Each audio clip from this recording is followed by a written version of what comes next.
Bom, pessoal, agora sem mais atrasos, vamos começar a nossa aula de análise de dados.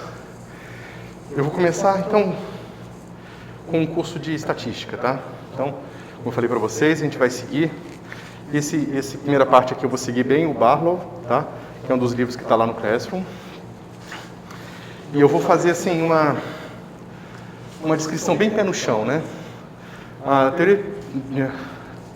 teoria de estatística, né, de probabilidade estatística, é uma área da matemática super complicada e profunda, né? Porque você vai fazer todo um estudo de teoria de medidas, em que você vai conseguir descrever conjuntos e colocar medidas nesse conjunto, onde essa medida vai dar para você a probabilidade, ou seja, um valor ali entre 0 e 1, que te diz a probabilidade daquilo acontecer, ou, se você quiser pensar do ponto de vista bayesiano, a confiança que você tem que aquele subconjunto é verdadeiro ou como é que se diz? Uma boa descrição da natureza, tá certo? Mas aqui a gente vai fazer uma coisa pé no chão, né? Que é basicamente, de certa forma, o trabalho do físico, né? O físico, ele tem que saber matemática, claro, mas o que ele tem que saber não é matemática. O que ele tem que saber é mapear a realidade num modelo matemático, que ele possa, então, calcular previsões no modelo matemático, e se aquele mapa for bom, ele pode fazer inferências sobre a realidade externa da matemática, digamos assim, certo? E a estatística, fundamentalmente, é uma ferramenta essencial para se fazer isso, porque nem sempre você está associando eventos... Nossa, corri para buscar o negócio, fiquei cansado pra caramba, foi mal. Você nem sempre está associando eventos determinísticos com a matemática, né? Na verdade, praticamente nunca você faz isso, né? Essa descrição newtoniana da natureza, ela para no momento em que você vai pegar um instrumento e vai medir alguma coisa de verdade. E aquele seu instrumento vai ser falho e a sua medida vai ser incompleta. Então, a estatística, ela vai te dar a ferramenta adicional que você precisa para levar em consideração as incertezas, né, que você tem entre o seu mapa e a realidade. E, de certa forma, é interessante porque você consegue transformar essas incertezas numa coisa matemática que também é passível de ser modelada, né? Ou seja, você tem a sua descrição física, você tem a natureza, você tem a relação entre os dois. A relação entre os dois é complicada pelo fato de que você tem medidas incompletas, mas mesmo isso você ainda consegue transformar numa teoria matemática e formular várias técnicas para se lidar com esse mapa, tá certo?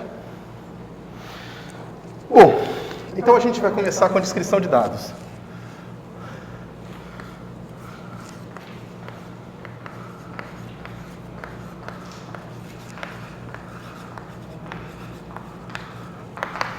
Então a gente vai começar com os dois tipos básicos que a gente tem.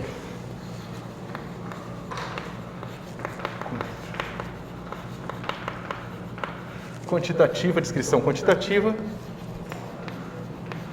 e qualitativa, certo? Bom, por sorte, a gente calhou que está na física, e na física a gente acaba geralmente lidando com esse tipo de descrição aqui, quantitativa, onde os objetos da natureza que a gente está medindo, a gente consegue, de certa forma, extrair um número deles, né? Imagina, por exemplo, que você está trabalhando na medicina, em que você quer saber se o remédio curou ou não curou um certo sintoma, certo? Então, você pode fazer uma atribuição qualitativa aquilo, curou o sintoma, dentro de um certo quadro de descrição, né? E aí você teria que botar uma certa medida aqui, qualitativa também, para você poder fazer estatística com essas coisas. Então, os dados qualitativos eles são extremamente difíceis de serem tratados e, normalmente, você precisa fazer um estudo caso a caso, certo? Mas a gente não vai se preocupar com isso porque a gente está numa área da ciência dura, né, que a gente consegue fazer medições numéricas das coisas e a gente está mais interessado nessas medições numéricas, tá? Isso não significa que não exista uma medição possível quantitativa na medicina, tá? É só uma questão de que, às vezes, essa medida é tão difícil que você precisa fazer... antes de começar a tratar o problema, você precisa fazer uma escolha de de quais características qualitativas do problema você vai modelar e vai incluir na sua análise, certo? De certa forma, isso vai estar muito próximo do que a gente vai ver quando a gente falar de sumário de estatística. Porque isso é o que nós fazemos o tempo todo. O que a termodinâmica faz é um sumário, ou seja, você tem uma quantidade absurda de partículas com interações complicadíssimas entre elas, mas você consegue descrever aquilo ali a partir de um sumário que muitas vezes são 4 variáveis. Volume, número de partículas, pressão, energia, entendeu?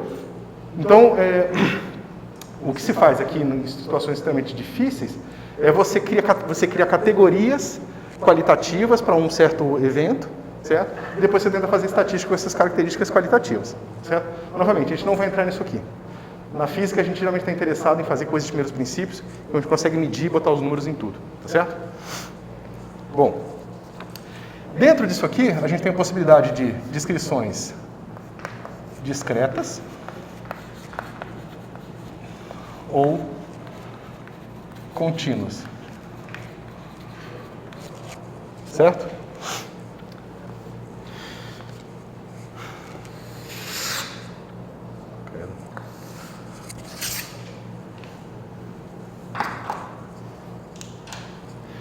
Certo? Bom, no caso discreto,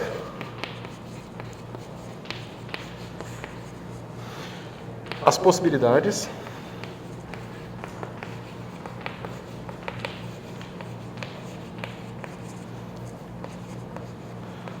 são contáveis. Certo? O que são possibilidades contáveis? São quando os tipos de resultado que você pode ter do seu experimento tem uma relação bionívoca não, mas uma relação, um mapa entre eles e os números inteiros, certo? E contínuo, quando as possibilidades não são contáveis, certo? Por exemplo, você está medindo a massa de um objeto.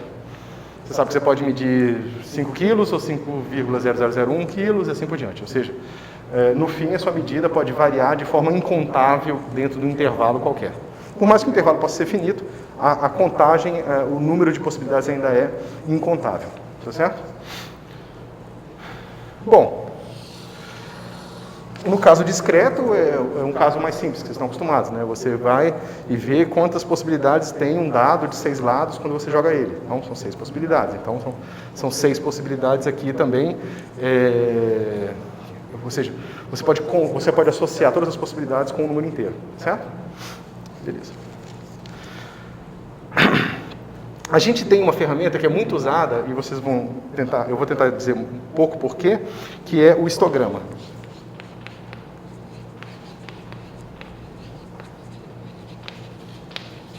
Certo? Então, o histograma, ele pode ser usado para você fazer um mapa entre a descrição contínua e a descrição discreta. Tá certo? Como é que você faz? Digamos que a gente tenha medidas de massa.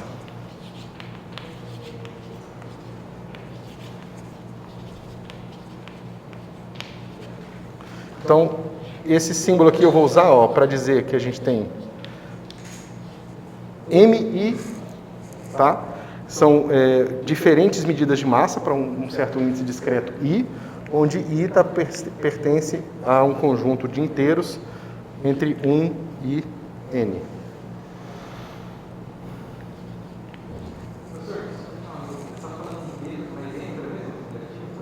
Oi?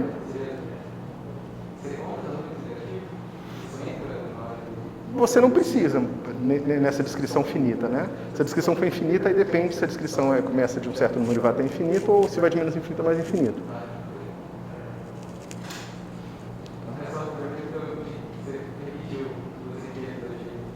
Ah, não, é só para não ficar, só para ter continuidade na fala, tá?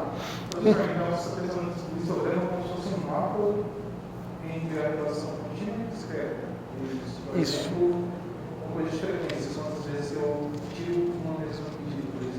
Exatamente.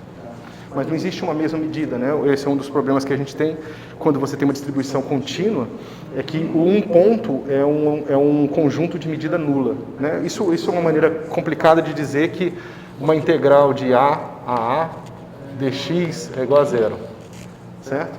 Então, do ponto de vista prático, a probabilidade de você gerar dois números iguais é zero, né? Então, você digamos, condensa eles dentro de um certo intervalo para você poder ter uma medida agora discreta daquilo ali, certo? Mas bom, eu vou falar. Oi?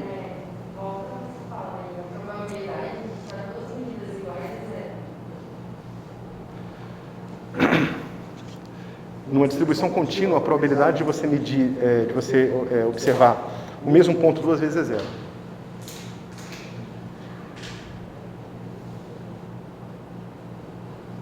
Porque a probabilidade de um certo ponto é zero, né? Ou seja, de A, de F, digamos aqui que seja uma P de X. Eu não queria ver adiantado.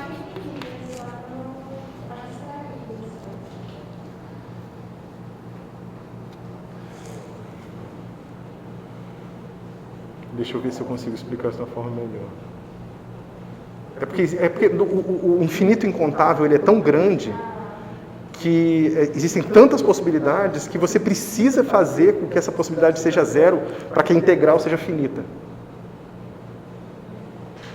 Entendeu? Porque, veja, o que você tem que fazer aqui do ponto de vista matemático, você tem que fazer uma P de X que ela tem que divergir num ponto, ela tem que ser tipo uma delta de Dirac, entendeu? Para isso aqui ser diferente de zero, em A. Só que aí você tem que botar, tipo, como você tem muitas possibilidades no caso contínuo, você tem que aumentar a probabilidade muito num ponto para que aquele ponto tenha uma medida diferente de zero, entendeu?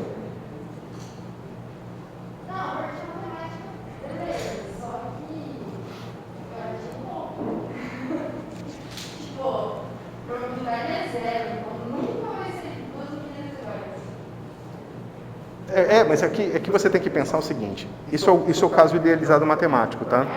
Talvez você esteja se preocupando com um caso físico realístico. Por quê? Porque, vamos dizer o caso físico realístico, eu estou medindo a altura de alguém. Quando eu meço a altura de alguém, eu pego uma fita métrica, eu pego alguma coisa, e ela tem uma finitude na descrição dos números reais, certo?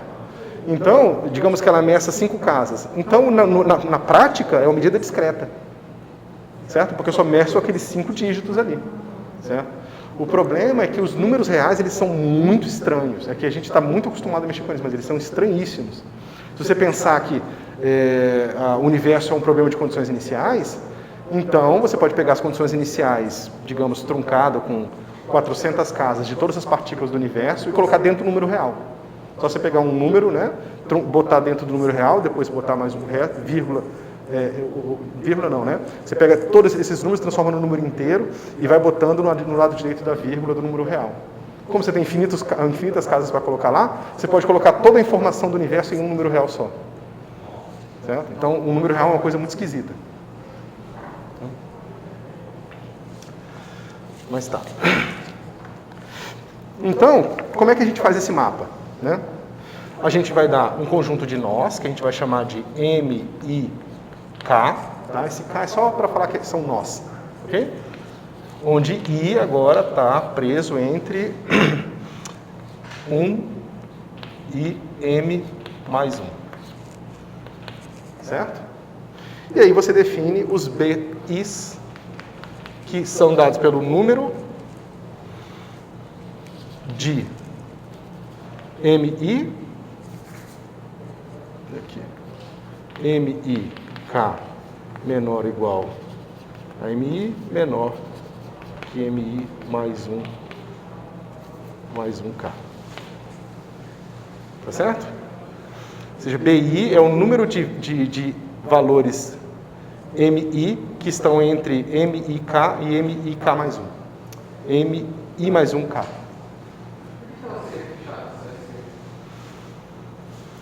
Para você não faltar um ponto, né? Se você não bota aqui, se você bota assim, você tem que o mesmo ponto pertence a dois subconjuntos, né? Se você faz assim, o ponto MIK, ele pertence só ao bin I e não ao outro bin da esquerda, entendeu?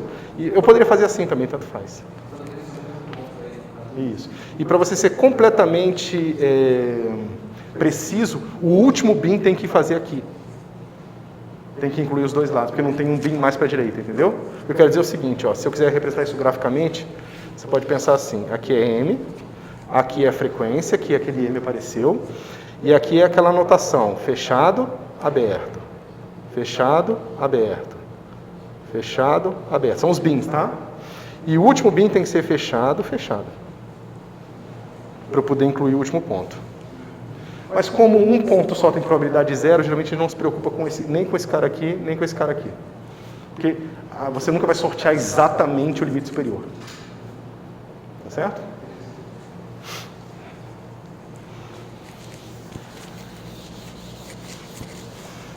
Mas olha que truque interessante. Isso é para vocês pensarem por que como é que se diz? O reflexo das pessoas é pegar um problema desse contínuo e na hora binar. Porque na hora que você faz isso, agora o que você tem? M é contínuo.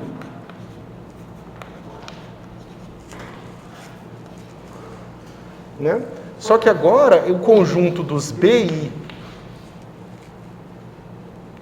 com I, um M, é discreto.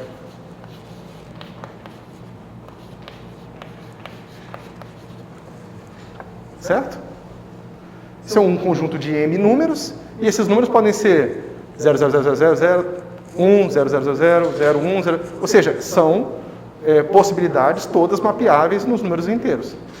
Você tem sempre uma forma contável de descrever as suas possibilidades. Tá certo? Outra coisa é que isso aqui, ó,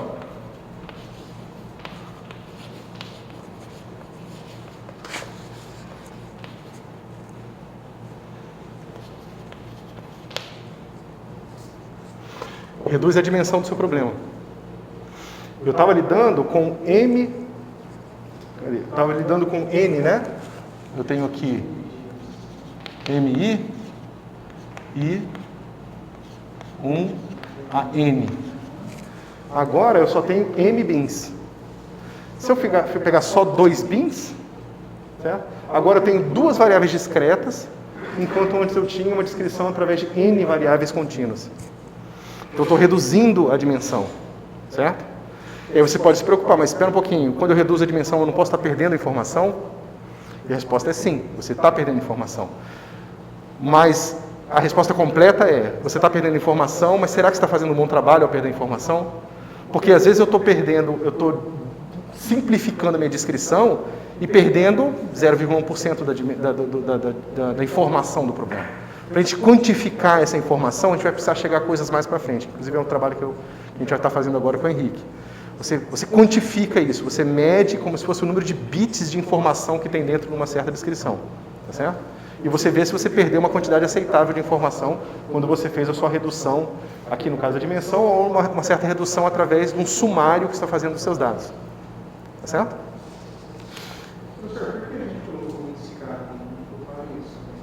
É só para não confundir os nós, que são esses pontos fixos aqui, com os valores de M. Né? O M é uma certa amostra que eu medi lá, que eu observei a massa de qualquer coisa, entendeu? Ou frequência de fóton, o que quer que seja, entendeu? E isso aqui é um exemplo, ou seja, BI é o que nós chamamos de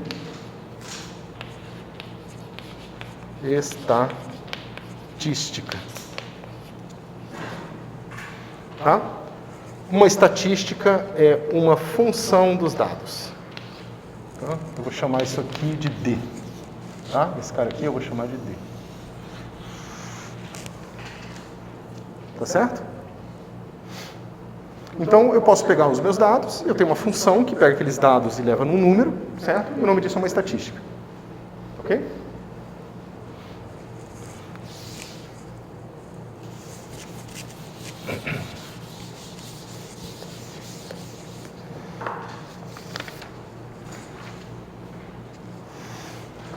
Agora, o que eu fiz aqui? Eu falei para vocês, olha, existem descrições de dados, a gente vai descrever dados quantitativos, não qualitativos. Os quantitativos, a gente pode ter distribuições discretas ou contínuas. Distribuições não, né? Dados discretos ou contínuos, né? E aí eu tenho um exemplo de como você pode fazer um sumário dos seus dados, no caso dos dados contínuos, em termos de dados discretos, tá certo?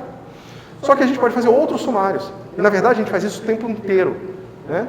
Porque a nossa cabeça, ela não consegue, bom, não só a nossa cabeça, mas em geral é muito difícil você lidar com muitas informações simultaneamente.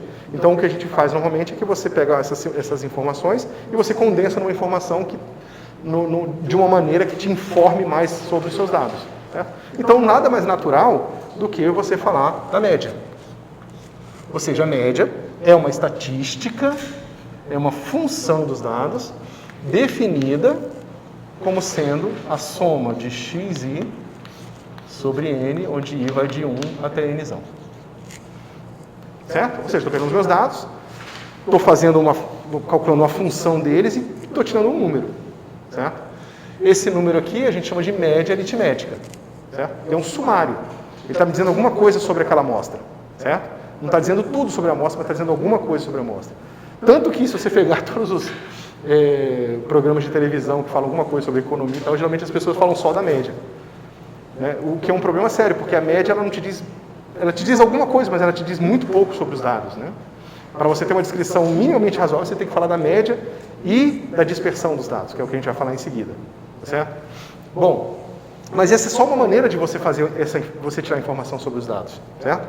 Você pode muito bem não só pegar a média aritmética, mas você pode pegar a média de uma função f qualquer, que é definida, né, também uma estatística, certo? E é definida em geral assim, soma de f de x i sobre n, onde i vai de 1 até n. Tá certo? Isso aqui vai me dizer alguma coisa sobre os dados também, dependendo de quem for f. Tá certo? Bom, além da média aritmética, você pode ver, por exemplo, também o que a gente chama de média geométrica. Essa barra com um Gzinho aqui. Certo? Como é que é essa barra com Gzinho? Isso aqui é igual a produtório de I1 a N de XI, tudo isso elevado a 1 sobre N. Você pode falar, pô, mas que negócio esquisito, por que alguém usaria isso aqui, né? Então, vamos ver o que acontece na prática. Vamos dizer que esses números aqui, vamos dizer que por simplicidade, existe outra maneira de fazer isso, tá? Mas vamos dizer por simplicidade que nossos x aqui sejam números positivos, certo? Se eles forem positivos, eu posso escrever a média geométrica de x assim, exponencial do somatório do logaritmo natural de xi sobre n e de 1 até n. Agora, parece ser uma coisa um pouco mais útil, né? Então, vamos ver aqui o que acontece numa situação prática.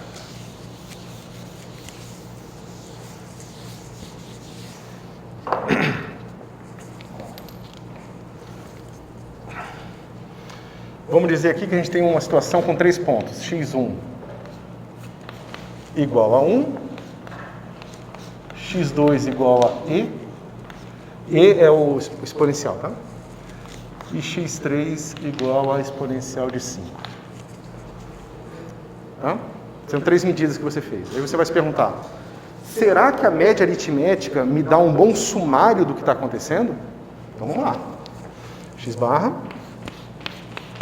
vai ser exponencial de 5 mais e mais 1 dividido por 3. Certo? Bom, exponencial de 5, isso aqui dá para ver que é um número grande, né? Vai ser uma coisa tipo 2,7 elevado à quinta, vai ser um número bem maior do que 2,7 ou 2,3? 2,3, né? Exponencial? Ah, bom, deixa para lá, tanto faz. Tá? Então, isso aqui é aproximadamente exponencial de 5 dividido por 3. Tá? Então, você vê que a informação desse cara e desse cara aqui está mais ou menos perdida. Por que isso está acontecendo? Porque eu estou pegando a média aritmética de números que têm escalas muito diferentes. Esse é de ordem 1, esse é de ordem 10, esse aqui é de ordem, sei lá, 100 ou 1000. Então a média aqui, ela está bem dominada por esse termo aqui. Num exemplo mais extremo, 10 a 15, aí você vê naturalmente que a média é totalmente dominada por esse número aqui e toda a informação sobre esse pedaço aqui são perdidas. Uma noção de ponto médio que você tem entre, digamos, o menor valor e o maior valor da sua distribuição é totalmente perdida aqui. Certo? Agora, se a gente usar o x barra, o que acontece? X barra g. Isso aqui vai dar exponencial, e aqui vai estar o somatório dos logs. Log disso aqui é 0, log desse cara aqui é 1, e log desse cara aqui é 5. Dividido por 3. Isso aqui vai dar quanto pra gente? Exponencial de 2. Que é muito mais razoável. Certo? Então, depende do que você está trabalhando, o sumário que você usa vai te dar boas ou más informações. Certo? A gente vai ver mais para frente que, na verdade, esses sumários eles estão ligados a um objeto chamado estimador. Aí você tem que supor que os seus dados estão vindo de uma distribuição de probabilidade e você está fazendo estimativa sobre características da distribuição de probabilidade. E você vai descobrir, por exemplo, que esse estimador aqui, para uma distribuição de probabilidade em que sua variável é, digamos, log normal, ele é muito ruim, ele vai ser altamente enviesado, enquanto esse aqui não vai ser. Certo? Pode falar.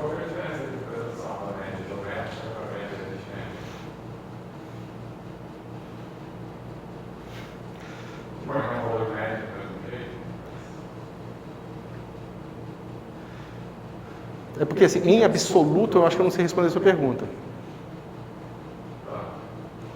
Assim, em geral, qual a diferença? Não sei. Agora, para certos dados, uma vai te dar essa informação sobre eles e a outra vai te dar essa outra informação sobre eles. Por exemplo, essa aqui vai te dar uma noção da média da escala dos dados, enquanto a outra vai te dar a média dominada pelos dados com maior valor. Entendeu? Então, pessoal, o que eu quero que vocês entendam disso aqui que eu estou falando...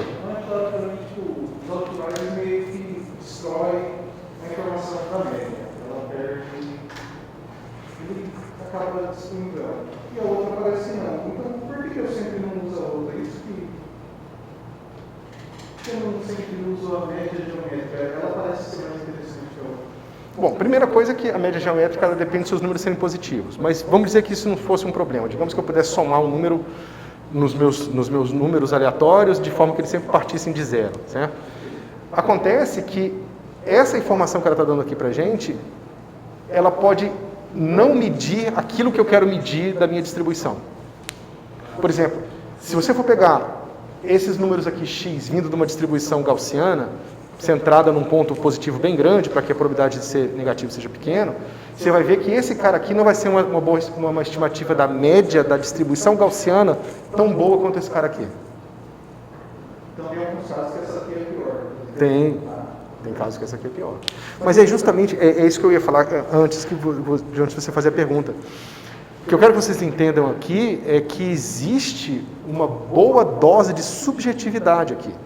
Certo? E esse é o trabalho, digamos, do cientista, quando pega um conjunto de dados novo. Por exemplo, se você pegar toda a história da astronomia, até da própria física, como que a gente começa a ciência? A gente começa com tautologia, a gente começa a olhar para as coisas e dar nome para elas, certo? Depois que a gente começa a dar nome para elas, a gente começa a fazer medidas sobre elas. Aquela estrela está mais luminosa, aquela está menos luminosa, a gente começa a atribuir valores para aquilo, certo? E depois a gente quer fazer sumários disso, porque a gente, tudo bem, eu acabei de observar 1 trilhão de estrelas. Sabe, eu sei a magnitude, né, o brilho, a intensidade do brilho que eu estou vendo de cada uma delas. E daí? E se eu pegar a média dos brilhos, o que isso aí me dá? Será que me dá alguma informação sobre o universo? Será que não dá nada? Entendeu? E a gente começa a fazer isso. Descobre que, na verdade, a média boa é geométrica, não sei o quê, média em log, média aqui. Então, tem todo esse tatear no escuro, né, que você faz justamente a partir da física e da estatística. A estatística para te ajudar a te dar, digamos, o ferramental para você criar esses sumários e fazer essas descrições mais compactas. E depois, uma vez que você conseguiu medir suficientemente a natureza, você vai começar a ver aqueles sumários, aquelas informações todas, e tentar traçar dinâmicas que possam ser descritas de primeiros princípios. Ou até através de formulações empíricas, geralmente começa com uma formulação empírica. Opa, toda vez que a estrela está tão brilhante assim, acontece tal outra coisa, entendeu? Aí você faz uma descrição empírica daquilo. Então a supernova, quando ela demora tantos dias para brilhar, brilhando no céu depois que ela explodiu, significa que a magnitude absoluta dela era tanto. Certo? Isso foi a observação que o pessoal fez no começo, né, em 1990 alguma coisa, para estabelecer uma regra de relação curva-luminosidade e intensidade do brilho da supernova, que permitiu nós usarmos ela como uma vela padrão e assim deduzir que o universo está expandindo aceleradamente. Mas é uma observação empírica. Não existe nenhum cálculo de primeiros princípios provando a relação entre a magnitude absoluta da supernova e a curva-luminosidade dela, como que a curva com achatada, com esticada ela é. Entendeu? E, quem sabe, daqui a uns 100, 200 anos, alguém vai conseguir fazer essas contas de primeiros princípios, com um modelo bem descrito de como está a supernova dentro da galáxia, o gás caindo dentro dela, aí o fluxo de gás é tanto, aí a energia, né, a massa dela é tanto, então a probabilidade dela explodir é tanto, então, entendeu? Você consegue deduzir de primeiros princípios. Mas existem situações em que a gente acha que provavelmente nós nunca conseguiremos fazer isso de primeiros princípios. Né? Na física a gente já tem chance de conseguir fazer isso razoavelmente com frequência. Agora, por exemplo, na medicina ou nas ciências sociais, por exemplo, os pobres coitados, eles têm que fazer empírico. Né? Não tem como você deduzir de primeiros princípios o efeito no ser humano de um remédio. Entendeu? É tão complicado, que sobra só o empírico. Isso supondo que é descritível, né? Que você consegue, que existe um modelo, digamos, com poucos, manipulável, que você possa manipular, que consiga fazer uma descrição útil daquele fenômeno. Né? E nisso nós temos sorte de que geralmente isso acontece. Né? Poderia ser o caso de que todos os modelos fossem tão complicados que fosse impossível, mesmo que absolutamente possível matematicamente, mas não na prática lidar com eles. Entendeu? Bom, mas tá. Vamos voltar à vaca fria. Bom, além disso, a gente também tem a média harmônica.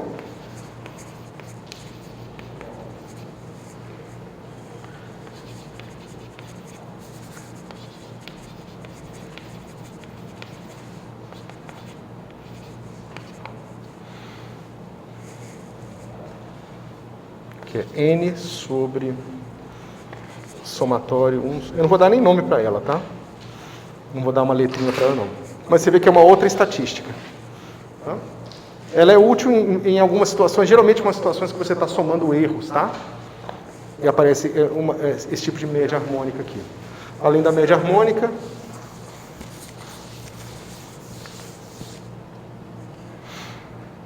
a gente tem a raiz média quadrática.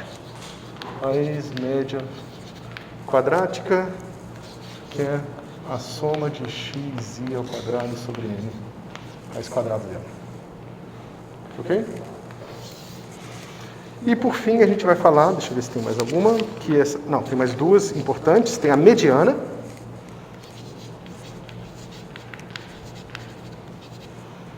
Como é que é a mediana? Você define o yi como sendo x da ordenação OI, tá? Esse cara aqui é um mapa de índices, tá? É um mapa de inteiros para inteiros, que satisfaz a seguinte desigualdade. Maior do que xi. Tá? Essa é uma maneira complicada de escrever que yi é o conjunto xi ordenado de baixo para cima, do menor para o maior. Ok? Desculpa. Tá? Pode botar um igual aqui, sabendo que essa probabilidade pode ser zero. Ok? A gente faz isso e a gente define a nossa moda, a nossa mediana, como sendo y n sobre 2. Se o nosso n for ímpar, eu pego o ponto médio, né, que é o do menor para o maior, eu pego aquele que fica, né, com a mesma quantidade de números maiores e a mesma quantidade de números menores. Tá? E se esse cara aqui for par, aí eu pego a média dos dois caras, certo? Ou seja, digamos que eu tenho y1, y2, y3, y4 e y5. certo? Nesse caso é ímpar, a minha mediana é esse valor aqui. Lembrando que esses y aqui são os x ordenados do menor para o maior. Se eu tivesse só até o y4, então a minha mediana ia ser o y2 mais y3 sobre 2. Ok? E vocês podem falar, poxa, professor, mas isso aqui parece até mais interessante do que a média aritmética. Será que esse cara aqui não é melhor do que a média aritmética para eu estimar o centro da minha distribuição? Certo? E a resposta vai ser, de novo, depende do caso. Depende da distribuição. Às vezes vai ser melhor, às vezes vai ser pior.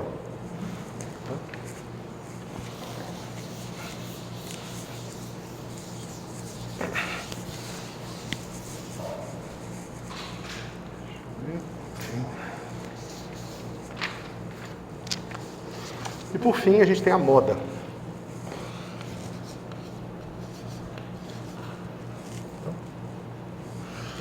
Então a moda, eu vou dizer que LI é igual ao número de vezes que XI igual a C se repete. Que XI se repete. Tá? Se o meu x for uma variável discreta, é fácil, ele pode se repetir. Se meu xi for uma variável contínua, ele nunca vai se repetir. Mas você pode até pensar, bom, eu posso nesse caso fazer um histograma e ver qual bin tem mais objetos, certo? Maneira de você, digamos, evitar esse problema, ok? Mas, de qualquer forma, existem outras maneiras mais delicadas de definir moda no caso contínuo, tá? Só estou dizendo que moda, ela tem essa interpretação, certo? Então, se você pegar uma distribuição de probabilidade aqui, ó, digamos que ela seja assim. Deixa eu ver.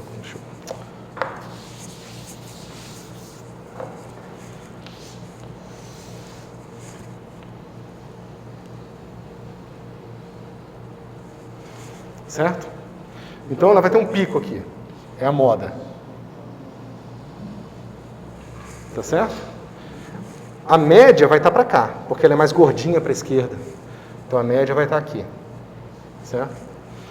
E a mediana, é um pouco mais difícil de ver, mas teria que ver a área dela. Tá? Digamos que aqui tem a mesma área que tem aqui. Então aqui seria média,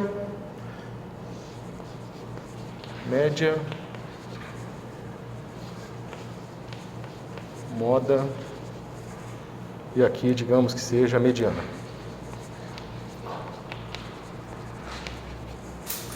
A gente fica mal acostumado porque as pessoas começam sempre a análise fazendo uma hipótese gaussiana para as coisas, e para a gaussiana a média, a moda e a mediana são todas iguais, certo? Mas você pode ver, talvez o problema físico do seu interesse, saber onde está esse pico aqui seja mais importante do que saber a média. Em muitos casos, na verdade, a gente está mais interessado na moda, que vão ser os nossos estimadores de máxima verossimilhança, do que a média. Certo? Porque a média vai ter uma interpretação física, matemática, estatística mais complicada. Tá certo? Beleza. Até aqui tudo bem, pessoal? Alguma pergunta?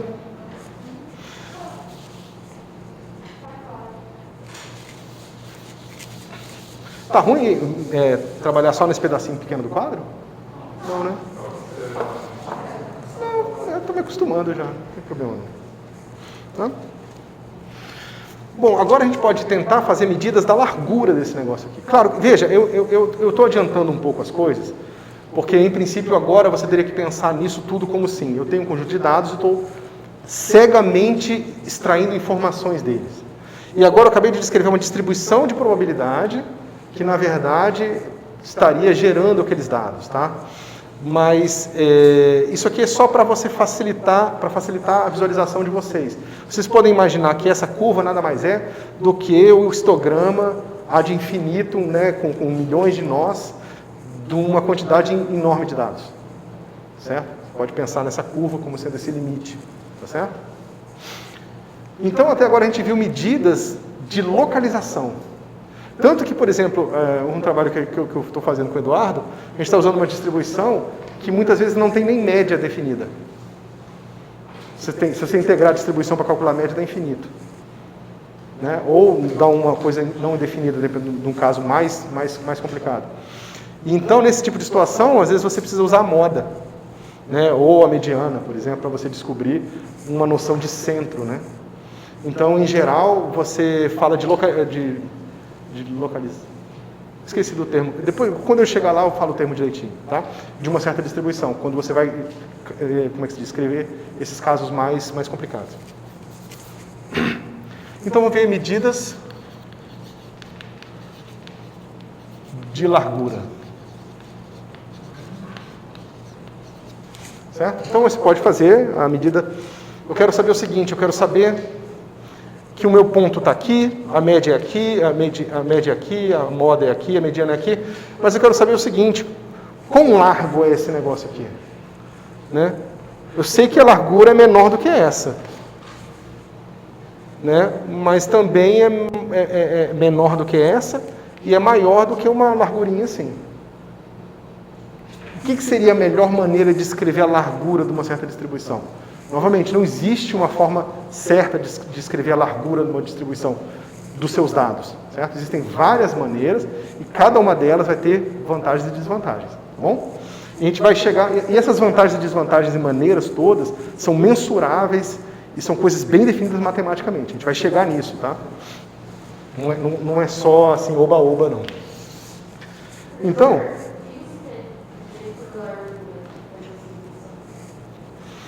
eu tentei dar uma coisa bem vaga para ficar no vago mesmo, entendeu? Eu quero dizer o seguinte, você diria que esse intervalo daqui a aqui é uma boa descrição da largura dessa distribuição? Intuitivamente. E se eu falasse que essa largura aqui, ó? Né? Eu diria que é uma coisa, sei lá, daqui para cá, me parece uma boa descrição da largura. Pode pensar assim. É uma maneira de definir largura, inclusive. Você pode pegar o máximo da sua distribuição e pegar, por exemplo, 30% de todos os dados à direita, 30% de todos os dados à esquerda, e isso vai te dar uma largura.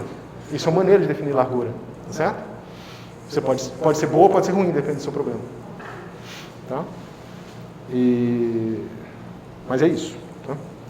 Então você pode falar, bom, olhando para os dados, agora você pode tentar criar uma estatística que define largura. Você pode falar, não, então se eu tenho a média, eu posso ver o quanto uma coisa desvia da média e calcular, né, a largura a partir daí. Você fala, não, beleza, então eu vou pegar aqui, somar xi menos x barra e dividir por n. Só que isso aqui não serve, né, porque isso aqui dá zero.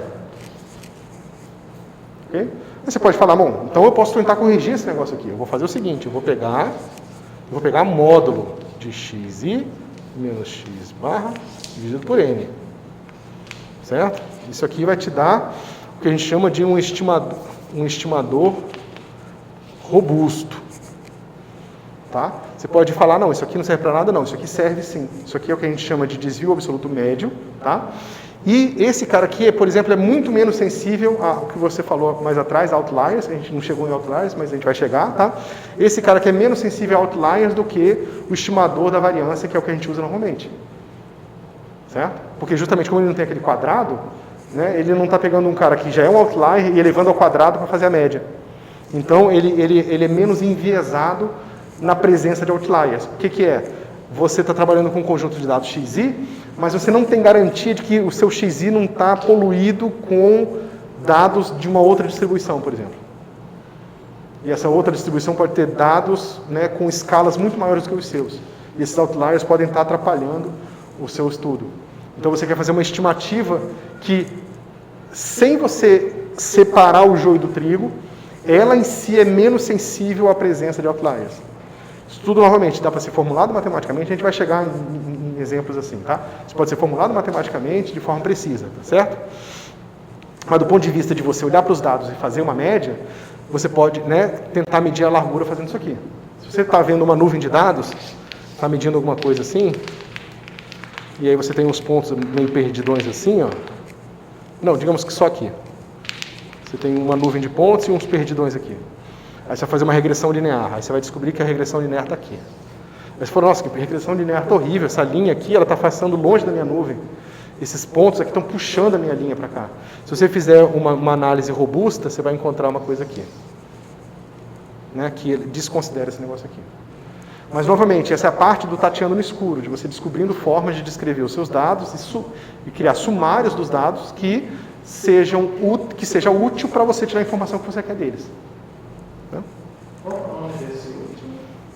Esse aqui é o desvio absoluto médio. Oi? Isso aqui é desvio absoluto médio. Mas como você chama ele? Não sei, que é robusto. Ah, é porque o desvio absoluto médio está na classe do que a gente chama de estimadores robustos.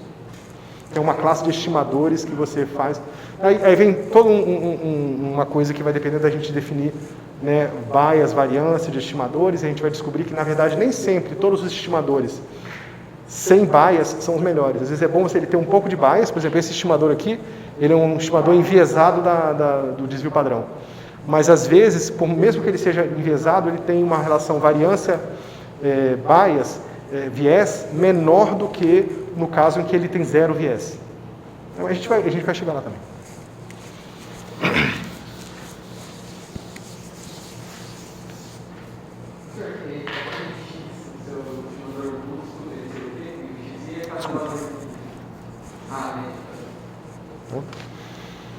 E aí, finalmente, a gente define o que a gente chama de variância.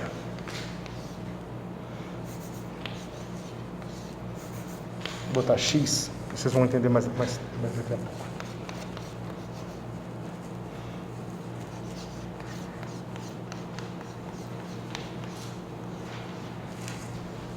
Tá certo? É fácil ver que isso aqui é igual a X. Se alguém não entender essa notação, me pergunta, tá? Então, isso aqui é o que a gente chama de variância.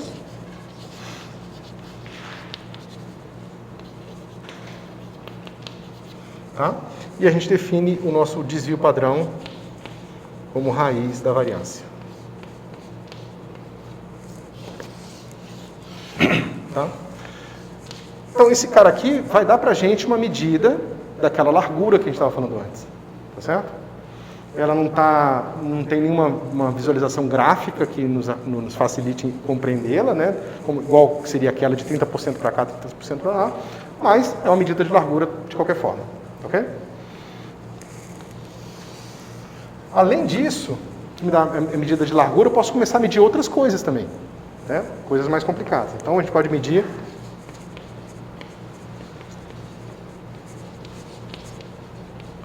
a gente chama de assimetria, ou skewness. Skewness é gama 1 sobre n sigma ao cubo, soma de 1 até n, de x i menos x barra ao cubo. Tá? E a gente mede também a curtose.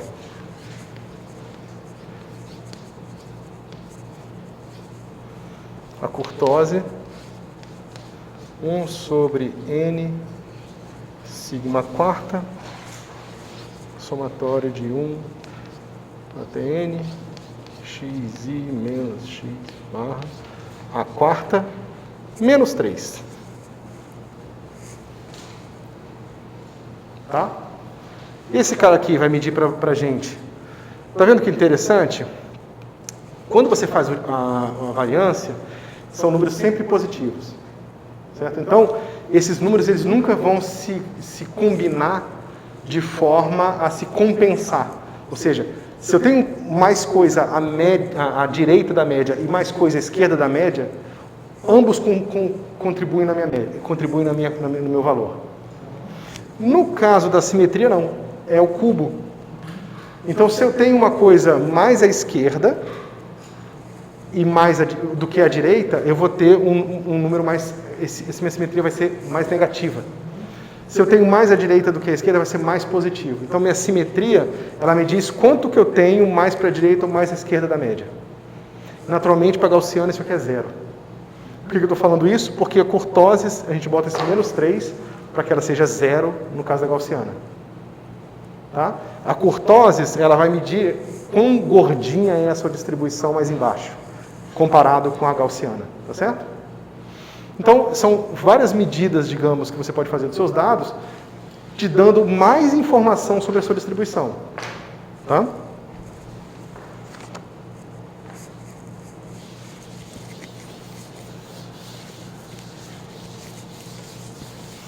Ou seja, se na hora que eu for estudar um objeto desses quaisquer, ou fazer um levantamento eleitoral qualquer, eu posso dizer a média, mas eu posso dizer a média e as variâncias. Eu posso dizer a média, as variâncias, a simetria e a kurtose. Né? Quanto mais informação eu der, mais eu estou me aproximando de descrever realmente o que as pessoas opinaram. Certo? Então, por isso que eu estava falando para vocês lá no começo. Muitas vezes a gente se basta com a média, sendo que se uma coisa tem uma certa média, né, digamos que em média a chance dessa pessoa ganhar é tanto, mas a sua pesquisa é horrível, a variância pode ser, sei lá, de 50%, né? Então tem 50% para cima e para baixo, ou seja, você não está dizendo nada sobre a chance da pessoa ganhar mesmo. Certo? Claro que né, você vai encontrar no jornal falando 2 pontos percentuais para cima ou para baixo, esse tipo de coisa, certo? Mas isso é uma maneira indireta de falar sobre a variância, tá certo?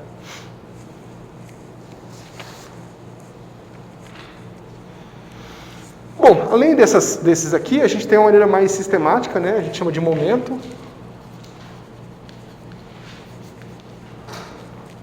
Momento R. A gente chama o nosso X.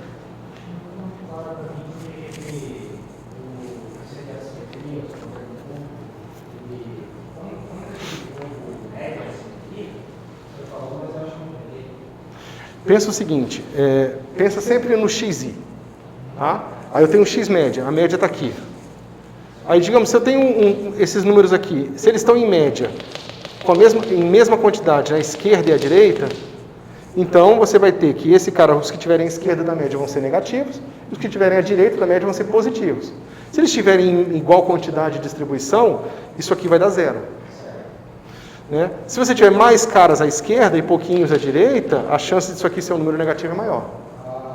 E se você tiver mais objetos à direita do que à esquerda, a probabilidade desse número ser positivo é maior.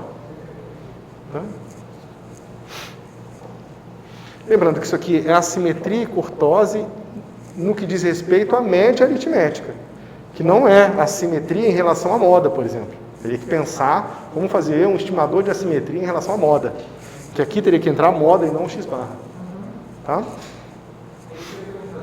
Todas essas quantidades decimais, eles podem ser então para moda, não necessariamente para média. Pode sim. Eu nunca vi, tá? Eu nunca vi, mas dá para fazer sim. Na verdade, isso aqui são ferramentas básicas e na prática o seu problema muitas vezes requer uma invenção nova, uma mistura dessas coisas, ou sei lá, varia bastante, ok? Por isso que é importante vocês saberem a amplitude toda de possibilidades, para que na hora que vocês quiserem resolver um problema prático, vocês tenham as ferramentas para julgar lá.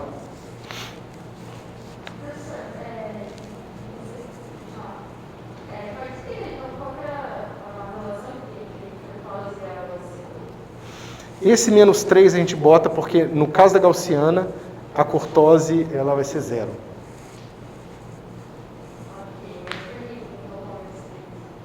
Porque o quê?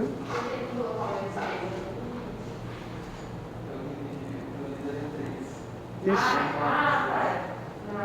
É só para você medir o quão... No caso da gaussiana, então aquele lado ali dá 3. No caso da gaussiana, essa quantidade aqui é um estimador de uma certa quantidade que vai a 3. Porque aí é uma coisa que eu vou passar nos exercícios para essa aula de hoje, é o seguinte. A simetria da gaussiana é 0. Mas eu quero ver vocês fazerem um sample, calcular isso aqui e ver que esse número não vai ser 0. Mesmo se a distribuição de vocês for gaussiana. Certo? Porque aí justamente vocês vão estar entendendo que isso aqui é um estimador de uma certa quantidade. E um estimador em si também tem uma variância, tem uma média, tem todas as características estatísticas relacionadas a ele. Tá ok? Então a gente falou do momento e a gente tem aqui o momento central.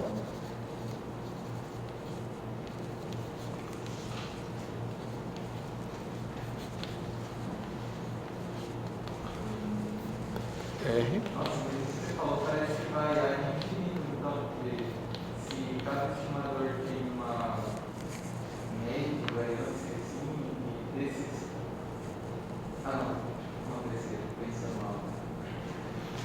Eu pensei que de cada estimador eu poderia tirar também um novo estimador e. Pode. Ah, Pode sim. Você pode ter um conjunto de dados, daquele conjunto de dados você tinha os 10 estimadores, você pode pegar a média dos seus estimadores, se fizer sentido, né? Pode pegar a média, talvez o bom número seja a média da média geométrica com a média aritmética. Vai saber. Provavelmente não, mas vai saber. Faz um livro de todos os estimadores. Oi? Você faz um livro de todos os estimadores. Não, mas aí o que acontece é que a gente tem um certo vício de uma classe especial de estimadores que são chamados estimadores de máxima verossimilhança. Pelo menos na física, a gente, como a gente tem a descrição de primeiros princípios, a gente pega essa técnica geral de calcular estimadores automaticamente. Então a gente não fica tirando o estimador do bolso, a gente constrói a verossimilhança dos dados e a partir daí a gente descobre que existem certos estimadores que têm várias características positivas e usa sempre eles. Né? Mas se você for para outras áreas da ciência, você vai descobrir que na verdade você vai ter que ficar brincando com esses estimadores, pegar o grande livro dos estimadores e ficar... Mas tem livros, se vocês procurarem na internet, vocês vão encontrar lá livros sobre estimadores robustos. Que, por exemplo, estimadores que são menos ou mais sensíveis a... Mais não, acho que não. Menos sensíveis a outliers. Aí você aplica lá nos seus dados, vê se dá alguma diferença, entendeu? Tem um infinito de possibilidades, tá? Muita coisa para se fazer. Então a gente chama esses momentos centrais de M, tá? E olha que interessante. Você tem os seus dados. X1, X2, né? Até o Xn. Só que você pode também ter o quê? X barra, M2, né? Lembrando que M1 vai ser 0, né? M2, M3, até o nosso Mn. Será que isso aqui tem uma relação entre essas duas coisas? A gente vai ver mais para frente no que a gente chama de método dos momentos, em que você consegue descrever tão bem a sua distribuição pelos dados ou pelos momentos que você tira deles. Né? No caso... Professor, desculpa. Oi? Que É o momento central, é isso aqui. Ah, tá, é o central. Ok.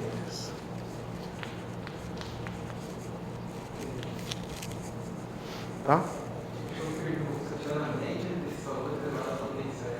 é Isso.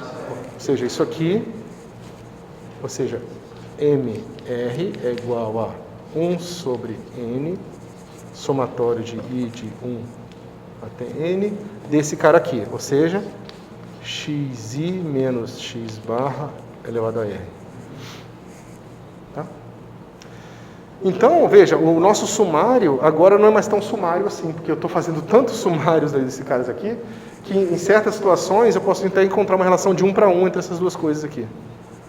Então, são duas descrições equivalentes dos mesmos dados, se houver esse mapa de 1 para 1. Certo? Mas aí a ideia é o seguinte, geralmente, você pode... Geralmente não. Você estuda esses caras aqui, tá? Se você tirar metade deles, você está perdendo metade da informação normalmente. Mas muitas vezes, quando você estuda uma outra representação mais adequada, se você tirar metade dos momentos, digamos que os dados sejam gaussianos. Se você tirar todos os momentos a partir do M3, você tem uma descrição completa do seu fenômeno ainda. Porque uma gaussiana só precisa determinar a média e a variância. Certo? Então, esse sumário aqui, ó, ele é excelente para os dados gaussianos. Certo? Se você não sabe o que você está tratando, o seu sumário pode ser mais complicado. Né? Uma técnica, por exemplo, de fazer sumário dos dados é você calcular, por exemplo, o que a gente chama de interpolação de núcleo. E aí, a partir da interpolação de núcleo, você tira um outro tipo de sumário dos seus dados, que mais já se aproxima de uma própria distribuição de probabilidade. Tá certo? Mas a gente também, como eu falei, eu estou adiantando várias coisas aqui que a gente vai chegar mais para frente.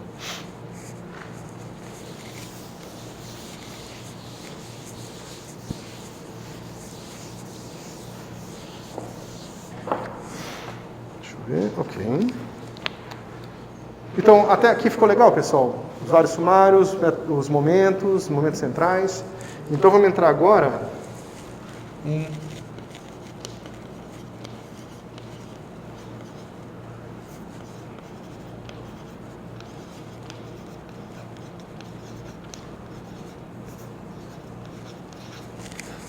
Certo? Então, agora os nossos conjuntos de dados, nosso D, ele vai ser do seguinte tipo. XI, YI. Tá? E aqui, atenção, pessoal.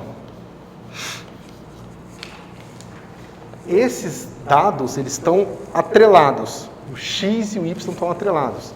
Certo? O que eu quero dizer com isso é o seguinte. Se eu for pegar esse conjunto aqui explicitamente, eu vou ter uma coisa assim.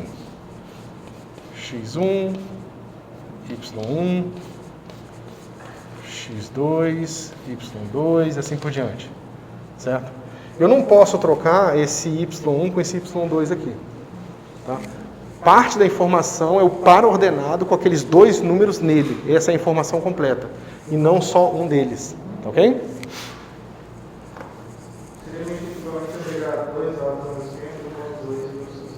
Exatamente. Ou dito de outra forma, o que quer que seja que eu estou medindo tem mais de uma dimensão. Por exemplo, peso e altura, ou posição X e Y de uma bolinha que caiu no chão depois do experimento de mecânica, entendeu? Bom, e a partir disso, agora a gente pode ver que a gente tinha aquelas maneiras de estimar qualidades de uma variável, agora a gente pode estimar qualidades de duas variáveis, certo? Ou seja, a gente pode definir agora o que a gente chama de covariância. Covariância de x e y, a gente define como sendo 1 sobre n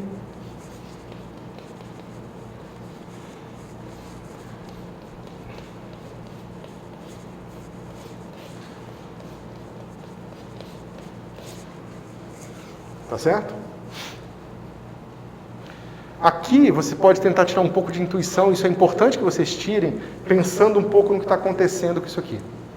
Veja, sempre em relação à média, mas se quando esse número aqui está à esquerda da média, esse aqui também está à esquerda da média, qual a contribuição que eu vou ter para a covariância? Positiva. A esquerda. A esquerda.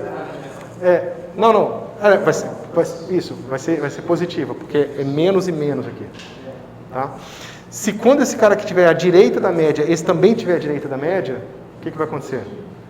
Positivo também. Então, esse número positivo, ele está medindo se o x e o y vão na mesma direção. Certo? Se eles estão, digamos, atrelados positivamente. Quando um cresce, o outro cresce. Quando o outro decresce também. Se o contrário acontece, ou seja, quando esse cara está à esquerda da média e esse está à direita da média, fica negativo, e o outro caso também. Significa que, nesse caso, a gente tem anticorrelação. Significa que quando um aumenta, o outro diminui. Não em módulo, mas em valor. Tá? Covariância. Certo? E da covariância, que você vê que pode ter qualquer valor, você define a correlação.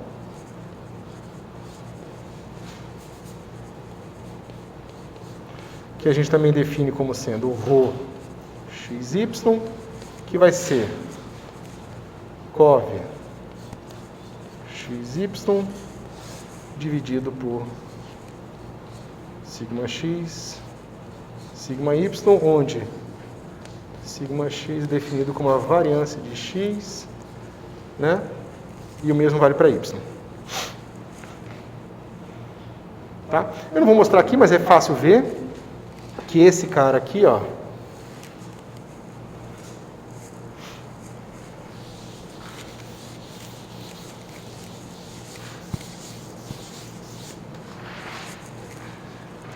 está sempre entre menos 1 e 1.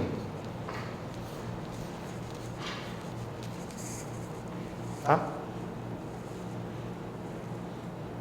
Se vocês abrirem essas continhas, vocês vão ver que isso aqui é verdade.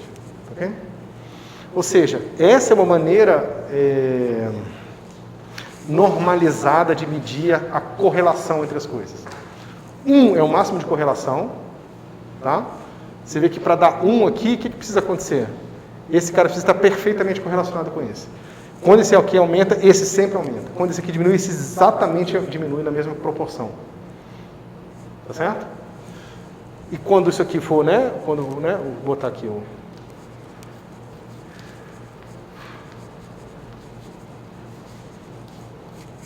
Então, graficamente, a gente pode pensar o seguinte. Eu tenho uma nuvem agora de Y e X. Certo? Se tiver uma correlação positiva, você vai ver uma nuvem assim. Ó. Né? Esse ponto aqui, ele é o ponto X barra Y barra. Tá? E a nuvem tem que estar assim. Ó. Quanto mais próximo de 1, mais achatada é essa nuvem. Né? No limite de que quando ele se aproxima de 1, você se aproxima por uma linha. Ou seja, se a correlação é perfeita, significa que uma variável explica a outra. É por isso que a gente busca correlações entre variáveis. Por mais que uma correlação não implique em causa e efeito, ela explica a outra variável no sentido de que se eu sei uma variável, eu sei a outra, porque elas estão correlacionadas. Tá certo? Continuando o gráfico aqui.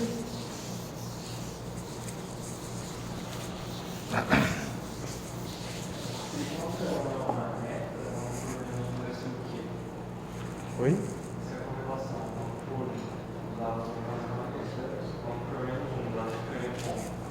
Quando for menos 1, vai fazer o seguinte. Aqui eu tenho meu ponto médio, tá? X barra, Y barra. Quando um aumenta, o outro diminui. Então, esse aqui não sei o que é. Tá? Com uma correlação assim, outra correlação assim. E se a correlação for zero? E aí tanto faz, porque digamos que a variância do Y seja muito maior que a variância do X. Vai ser assim. Se a variância do X for muito maior que a variância do Y, vai ser uma elipse assim. E se as variâncias forem mais ou menos iguais? Então, olhar para uma nuvem de pontos aleatórios, x, y, de cara você vê, é redondo? Eles não estão correlacionados e a variância é parecida. Está de pé aqui? Está vertical? Então, a variância do y é maior do que a variância do x e eles não estão correlacionados. Está horizontal? Mesma coisa, né? Não estão correlacionados e a variância do x é maior do que a variância do y. Aqui são anticorrelacionados e aqui são positivamente correlacionados. Claro que aqui também você pode tirar a conclusão da variância vendo qual é essa escala aqui, né? Se essa escala aqui for muito maior do que essa, você tem que ir a covariância. Desculpa, isso. Tá? Porque aqui a gente está vendo a covariância, não a correlação. Então você vai ver as escalas aqui, você vai ver que essa escala aqui vai te dar mais ou menos a variância do y, esse aqui vai te dar a variância do x. Ok? Deu uma noção intuitiva aqui de covariância e correlação, pessoal?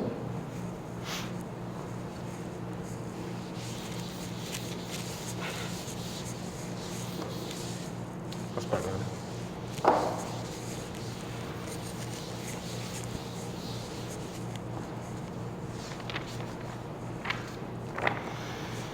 Bom, se a gente tiver com mais de duas variáveis,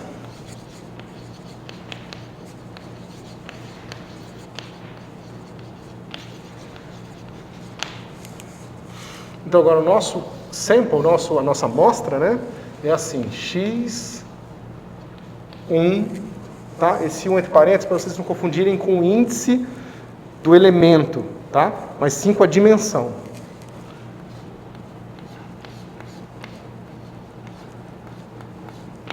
Mesmo que eu tinha x e y, só que em vez de chamar de x e y, eu estou chamando de x parênteses 1 e o y seria o x parênteses 2. Tá ok? Até... Cadê você? X... N minúsculo I. Certo? E aqui eu posso ter... N minúsculo é o número de dimensões e N maiúsculo é o número de elementos, tá? Então aqui, pessoal, a gente pode estender naturalmente aquelas coisas que nós já tínhamos visto. Né? A gente tem aqui V e J, a gente chama de covariância de XI com XJ. Agora a gente vai ter, né, N vezes N mais 1 sobre 2 pares de covariâncias, certo? E a correlação IJ, que a gente chama também de ρ IJ, vai ser igual a VIJ dividido por sigma I, sigma J, onde sigma I nada mais é do que raiz da variância do XI. Tá?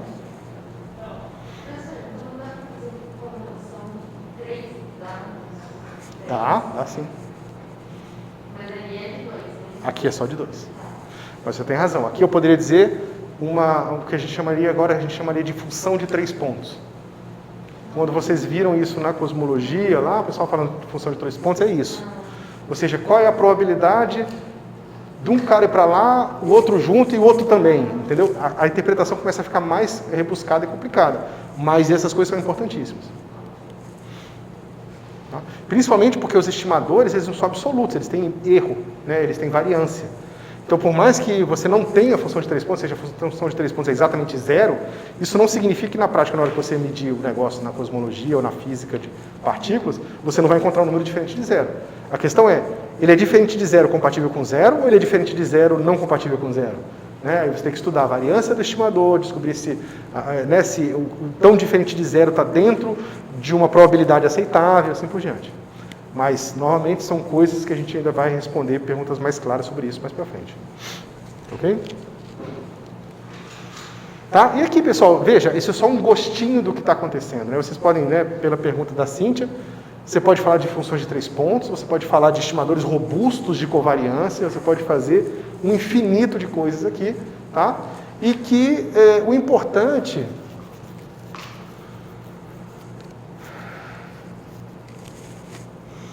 Eu acho que o importante, a lição importante aqui é que isso sim é uma coisa subjetiva, né? E essa é a parte do trabalho do cientista, que é encontrar boas maneiras de descrever conjuntos de dados multidimensionais, assim por diante, certo? E que é uma brincadeira de empírico e teórico. Você faz uma coisa empírica, tenta encontrar uma teoria, vai para a teoria, tenta encontrar uma coisa empírica, certo? E é esse balanço que se faz para se estabelecer uma teoria física, né? E que foi isso que foi feito ao longo dos várias centenas de anos, até a gente chegar na física que nós temos hoje. Foi muita tautologia, depois muitos resultados empíricos, depois resultados empíricos que foram condensados em teorias de primeiros princípios e que depois conseguiram descobrir aquelas mesmas teorias a partir de princípios ainda mais fundamentais e assim por diante, certo? Mas que o trabalho começa na intuição de um de nós, certo? Bom, então aqui termina o capítulo 1, tá? Eu estou seguindo mais ou menos o Barlow. Esse aqui termina o capítulo 1, eu vou começar agora o capítulo 2. Eu estou passando rápido sobre eles, porque é uma coisa mais ou menos básica, mas eu acho que essa discussão é importante. E deixa eu ver minha questão de tempo. Tem 10 minutinhos, eu vou começar um pouco do capítulo 2, e aí eu vou postar hoje os exercícios, tá? Eu vou querer que vocês brinquem bastante com esses objetos aqui, pega aquele gerador de números aleatórios que eu falei para vocês, e mede kurtoses, mede skewness, usa aquele lá para ser ampliado uma distribuição que tenha uma simetria. Você faz a simetria na mão lá, vê quanto é que é a kurtoses, vê quanto é que é o skewness, né? A simetria, e vê quanto é que é a kurtose, e assim por diante, ok? Mas eu vou passar as atividades direitinho para vocês. E, por exemplo, para medir média, para estimar a localização da média da sua distribuição, se o melhor vai ser realmente a média aritmética, se vai ser a geométrica, se vai ser isso, vai ser aquilo, né? Em que situações vai ser uma melhor que a outra, assim por diante. Aqui a gente ainda não está falando das distribuições de probabilidade. Logo depois que a gente fizer essa descrição mais básica das distribuições, a gente vai começar a fazer a conexão entre essas duas coisas, que é como que você liga os dados a uma distribuição de probabilidade. E aí como é que você começa a tirar informações sobre a distribuição de probabilidade a partir dos dados, ou melhor, fazendo como o trabalho que eu vou fazer com o Sander. Como é que você estima a distribuição de probabilidade a partir dos dados. Você não supõe uma distribuição, você estima essa distribuição a partir dos dados. Ok? Alguma dúvida sobre isso aqui? Professor, quando você fala estimar a distribuição, você fala a forma funcional dela ou os parâmetros? Dado uma forma funcional? A forma funcional não, porque você não consegue pegar a forma funcional, porque você não sabe qual é a função certa, entendeu? Mas a forma da distribuição. Ou seja, se ela vai ser uma curva assim, se ela vai ser uma curva assim, e assim por diante. Tá? E olha, pessoal, isso aqui pode parecer simplório ou não sei, mas assim, tudo que vocês veem hoje, pessoal, de inteligência artificial, método, né, que você treina o seu modelo e tal, no fundo, é isso aqui. Tá? Você está querendo uma maneira de descrever um modelo, certo? E você tem maneiras automatizadas de fazer isso, que é basicamente você faz isso via inteligência artificial. Você treina a sua inteligência artificial, na verdade você está fitando o modelo, tá? Ou seja, tem uma distribuição de probabilidade que você quer adivinhar a forma dela. A inteligência artificial, entre outras coisas, te ajuda a adivinhar essa forma automaticamente, certo? Agora, digamos que você está descrevendo Digamos que você está querendo descrever uma imagem. Né? Uma imagem, no fundo, é um monte de pixel num mapa bidimensional. Tá certo? E um pixel tem 3 cores, e 3 cores são 3 números. Certo? Se você treina, e você tem agora imagens que são de 1 milhão de pixels por 1 milhão de pixels. Certo? Então você tem 10 a sexta vezes 10 a sexta informações nessa matriz que correlaciona todos os pixels. Né? Se você tenta fitar isso de uma maneira assim, se você tenta fazer, eu passo para a minha inteligência artificial o valor de todos os pixels, de todas as cores de todos os pixels, e quero correlacionar isso com a probabilidade de ter uma pessoa usando uma blusa azul na foto, não vai ser um bom modelo, vai ser muito degenerado, porque minha entrada é muito complicada. Tá certo? Então, o sumário, ou seja, a escolha ativa que o cientista da computação lá faz na hora que ele vai montar o problema de inteligência artificial é crucial, porque não tem nada de inteligência como a humana. A inteligência artificial é uma coisa totalmente diferente, é só maneiras automatizadas de se fitar modelos, que você não precisa construir o modelo de primeiros princípios, tá? Mas isso não significa que se você colocar um monte de porcaria na informação, ou nem porcaria, muita informação, entendeu? Você vai conseguir um modelo que seja capaz de prever alguma coisa razoável, entendeu? Então, o papel da compreensão dessas coisas aqui é crucial, independente do que você vai fazer, desde a análise de dados na indústria até na física, certo? Fundamentalmente é o mesmo tipo de trabalho, tá?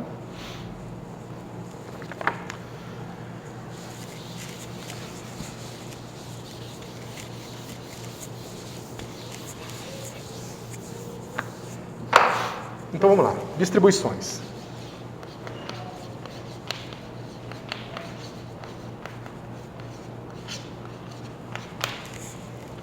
Bom, vamos falar alguma distribuição, vamos começar um caso bem simples, a gente vai montar a distribuição, ver as características que ela tem, uma coisa bem pé no chão, e depois a gente vai começar a pegar as características que a gente obteve, vai estender e abstrair, tá certo? A gente vai começar num caso simples.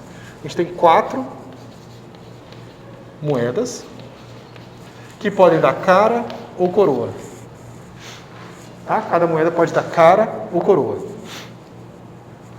A probabilidade da cara ou coroa é 1/2. Tá certo?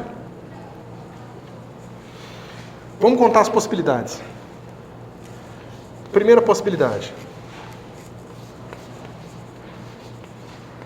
Todas dão cara. Certo? Qual a probabilidade disso acontecer?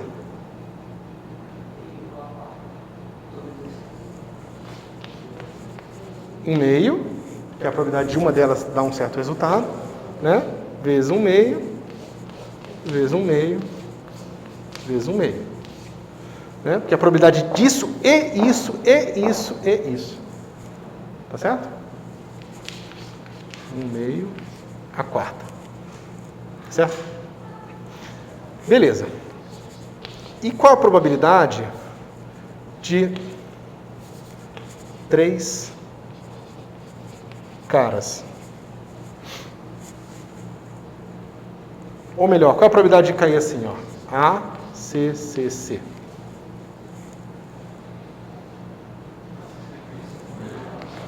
Um sobre 16. Mas também tem a probabilidade de acontecer C, A, C, C. E assim por diante. Quantas possibilidades eu tenho? Quantos possíveis resultados eu tenho 3 caras? Em 4, né? Então, eu tenho isso aqui, eu tenho esse aqui, eu tenho esse aqui, e eu tenho esse aqui. Então, a probabilidade final vai ser 4 vezes 1 sobre 16. Ou 1 quarto, se vocês preferirem. Certo?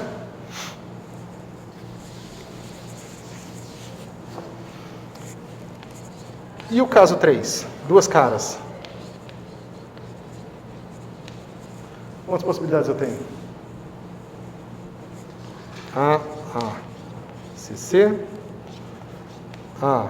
Aí vamos andar com A até o fim. A, C, e A, C, C, A. Certo?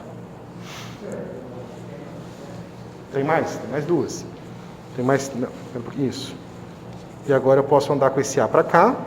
C, A, certo? E agora eu tenho essa aqui. Eu botei como A, C, C, A. E aqui C, A, C. Tá certo? Então eu tenho 6 possibilidades aqui. Então, isso me dá 6 vezes 1 sobre 16.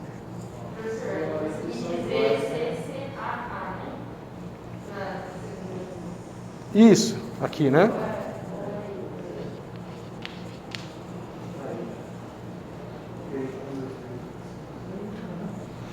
Certo? Mas olha que interessante. Bom, ainda não. Então, o quarto caso, uma cara, fica igual esse caso aqui, não, esse caso aqui, né? Que são 4 possibilidades, então vai dar 4 vezes 1 sobre 16, e a última possibilidade que é 1 sobre 16. Certo? Então aqui eu estou montando a minha distribuição de probabilidade. Eu estou pegando os eventos que eu quero, e veja, a montagem da distribuição de probabilidade ela é essencial você contar o conjunto que você está medindo. Porque veja, no momento em que eu falei que esse é igual a esse, é igual a esse, é igual a esse, eu estou dizendo que o meu conjunto é o conjunto desses caras aqui, não importa a ordenação deles. Certo? O que poderia ser totalmente diferente se eu falasse, não, esse resultado é diferente desse. Eu dou um nome para cada moeda. Eu falo que essa é a moeda número 1, essa é a moeda número 2, essa é a moeda número 3, essa é a moeda número 4. Aí eu vou ter a probabilidade de eu obter a ACC, onde que a primeira deu A, a segunda deu A, e que é totalmente diferente, né, e CC, do C na primeira, C na segunda, e A na terceira e A na quarta. Certo? Então a distribuição de probabilidade, ela toma valores num conjunto que você define. Tá certo? E esse conjunto é importante. A gente vai ver, inclusive, que esse conjunto vai ser, no caso da estatística bayesiana, vai ser os parâmetros cosmológicos ou físicos de um certo modelo que está sendo comparado com os dados. E que você está botando uma medida lá.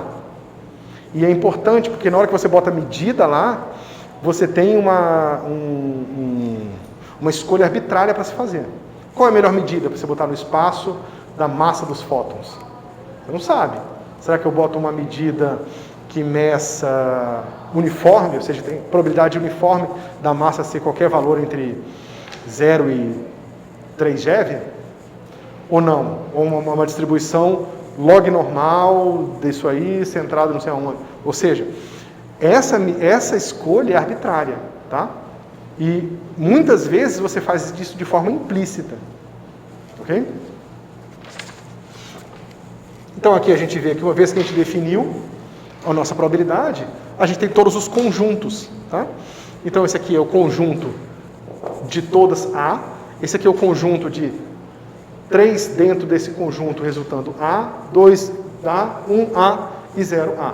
Então é probabilidade de 1 mais probabilidade de 2 mais probabilidade de 3 mais probabilidade de 4 mais probabilidade de 0. Botei a ordem meio esquisita aqui, tá? É fácil ver. Vai ser 1 mais 4 mais 6 mais 4 mais 1. Né?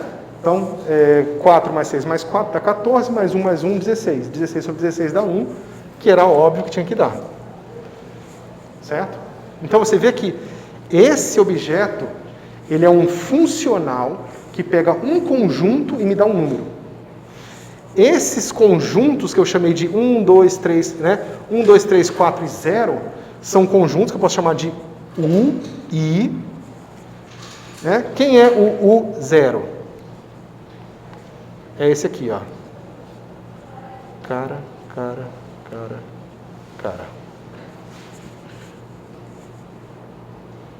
Quem é o U1? É o A, cara, vírgula. C, A, C, né? E assim por diante. E agora, esses são conjuntos, e eu estou dando uma medida, que é uma função que me dá um conjunto, que recebe um conjunto e me dá um número. Se eu pegar a união de esses conjuntos inteiros, de todos esses meus conjuntos aqui, eu tenho o meu espaço de todas as possibilidades. Então é sempre assim, eu tenho um espaço de todas as possibilidades, eu pego um espaço das possibilidades, eu corto ele em subconjuntos e boto um funcional que pega esses subconjuntos e me dá um número, de forma que, se eu pegar o meu funcional, né, se eu pegar a soma do meu funcional em todos os subconjuntos que eu tenho, tem que dar 1. Isso é uma distribuição de probabilidade. Certo? Se vocês pegarem no livro de análise funcional, vocês vão encontrar lá a medida de Lebesgue, não sei o quê, medida, né, um conjunto contínuo, aí você tem que botar uma medida lá dentro para fazer a determinação das probabilidades. Ou seja, isso pode ser bem complicado matematicamente, mas no fundo, na prática, é isso. Você quer representar eventos ou características físicas através desses conjuntos e desenvolver esses objetos matemáticos que pegam esses conjuntos e te dão números. Certo? Bom, pessoal, eu acho que a gente encerra por aqui. Não, tinha um tempinho, mas acho que tá bom. Não tinha não, acabou. É 40 que acaba, né? Bom.